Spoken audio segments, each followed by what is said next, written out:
आ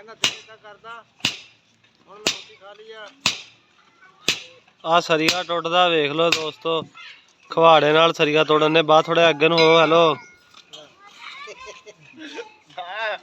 है वेख लो जी, खवाड़े ना सरिया तोड़न वाला ये स्कीम ला रहा, थोड़ा दिखाने इन्हां दे कारनामे। आ उस्ताद कहंदा मैं तां कि वैसे ही तोड़ दांगा।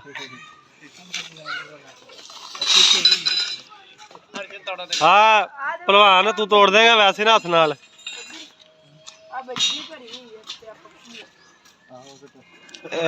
बाहर थोड़ा स्क्रीन साफ करी जाए यार। हाँ थोड़े ना थोड़ा सरिया टुटदा जे वेखना वा ते आपां तुहाडे कारनामे विखाउने आ दोस्तां नूं। आ वेख लो जी, ये भाई प्लंबर आ। इस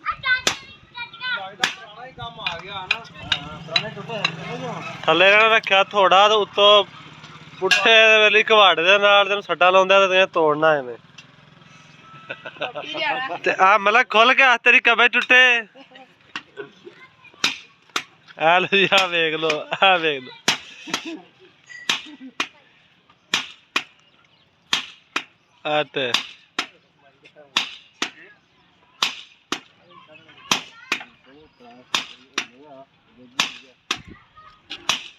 ये हार्ड लो हुंदा ना टुट जाना सी। नहीं पुराने दी गल भी नहीं, हार्ड हुंदा, हार्ड नहीं ना चंगा हुंदा।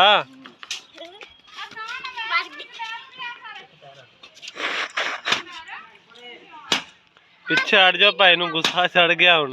ये तोड़ना अज ते इदां मैनूं नहीं लगदा टुटे। गुस्सा करके बंदे वीडियो बनी देख के हुण।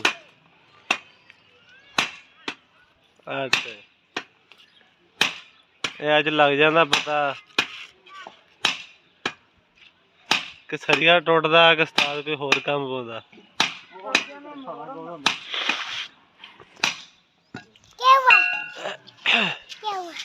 मलक स्क्रीन साफ रहने, तू ना अगे हो। हेलो जी, कामयाब हो गए भाई, मुबारका जी मुबारका। कामयाब हो गए जी बंदे।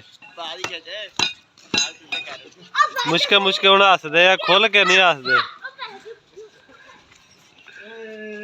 अल्लाह हाफिज़।